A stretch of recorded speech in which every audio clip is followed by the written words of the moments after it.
தமிழக அரசு சார்பாக காக்கும் கரங்கள் திட்டத்தின் மூலம் தொழில் தொடங்க ரூபாய் 1 கோடி வரை கடன் உதவி கொடுக்கப்படவிருக்கின்றது. இத்திட்டத்தின் கீழ் 30% மூலதன மானியமும் 3% வட்டி மானியமும் வழங்கப்படும் என்னும் அசத்தலான அறிவிப்பு வெளியிடப்பட்டிருக்கின்றது.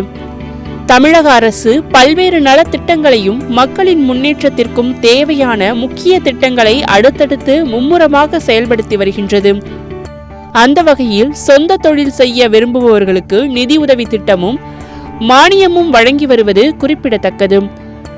அது மட்டுமல்லாமல் வங்கிகள் மூலம் கடன் உதவிக்கும் ஏற்பாடு செய்து வரும் நிலையில் முதல்வரின் காக்கும் கரங்கள் திட்டத்தின் மூலம் தொழில் முனைவோர்களை உருவாக்க தமிழக அரசு சார்பில் 1 கோடி ரூபாய் வரை கடன் உதவி திட்டம் நடைமுறைப்படுத்தப்பட இருப்பதாக கூறப்படுகின்றது.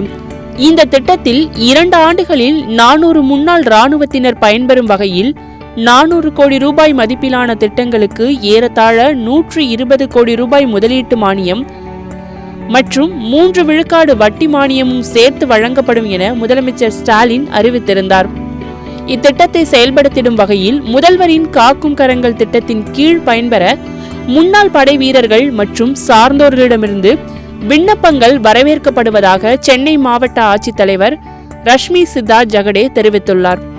இதை பற்றிய அறிவிப்பில் தமிழ்நாடு முதலமைச்சர் முன்னாள் படை வீரர்கள் மற்றும் அவர்களை சார்ந்தோரை தொழில் முனைவோராக உருவாக்கிட முதல்வரின் காக்கும் கரங்கள் என்ற புதிய திட்டத்தினை அறிவித்தார்.